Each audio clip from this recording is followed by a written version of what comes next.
So what kind of core exercises are best when you've had a baby and you're past that initial phase and you still want to retrain your waist to kind of narrow inward, which is what ends up happening. Expansion happens when a woman delivers, right? Or worse, if there's a C-section, that means there's a disconnect between the core and the pelvic floor. So let's do an experiment. Let's touch her, put both fingers here, maybe a little bit lower, and then imagine you're doing crunches. So go on the floor and do crunches for me. Right? And put your fingers here. Now crunch. So come up a little bit higher. Yeah, and give me about 10 reps. So as you're crunching, keep going, you're going to notice that your abs are protruding forward, as in outwards. That means you're working the six-pack muscles that are on the superficial, right? But that's not going to help you engage when you need those waist muscles to draw that in. Does that make sense? Like this part is not working, you're saying. Exactly. Now do a plank on your elbows and your knees, because that's a beginner level plank, and draw the waist in and engage the muscles that are called the TVA muscles. And you're going to notice that's what's going to help your waist rather than just doing crunches. Now move your knees further back. Yeah, right there. Now draw the belly button in, and in your mind, draw those waist muscles, the TVA muscle, and hold it in. Now, and tuck your chin in a little bit. Now, gently, do you start noticing that your waist is more engaged than versus crunches? Yeah. Do you notice that? Yeah. And that's why that version of a plank is way better for you versus doing crunches. Does that tutorial make sense? Yeah. I was on my knees, but my knees were touching the ground. That was fine. That's fine for your level. Right. You're not at a level where you can do a full plank and you can engage the TVA muscles, which is the waist, postnatal training. Right.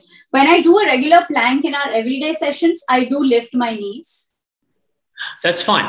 Yeah. You can still engage the waist from coming in. Yeah, you can still do that. Yeah. Yeah, but you won't be able to do it too long because I bet your lower back will start compensating, then the tension will go in your shoulders. So we're trying to direct the muscle tension right into your waist. Got it. And that's why I use modifications. So, and that's where this you're saying helps. This is a little bit better than crunches, a little bit better. Because what it does is it enables you to draw that navel in and hold it to the ground a little bit longer. Right? Yeah. And is it... What you'll notice is the position of the legs help anyone draw the belly button in and flatten your back, and then do it more where you're training the waist muscles to be pulled in.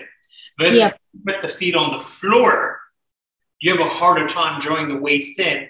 And when you do a crunch or a sit-up is back. So forget the fact that it's a sit-up. When you do a crunch, you're training the waist to open up, which is contrary to, not just for you, postnatal, but which is contrary to all the men and women that actually want to look good and have a flat stomach. See, for us to have flat stomach, two things are required. A, we got to lose body fat. That's nutrition and training. It comes together. B, you have to actually train the waist to drawn in while you do every exercise. Push-ups, single leg squats, maybe the pull down machine. The waist has to be drawn in, because if you train the waist to be out, it's going to become that. Yeah. So sit-ups and crunches aren't exactly the way to have a small, narrow waist. They're actually sometimes very bad, because the average person just does not have the strength, the capacity, the education level, and the expertise to understand the anatomy, which is drawing the waist in versus crunching, which opens the waist because it protrudes the belly. Got it.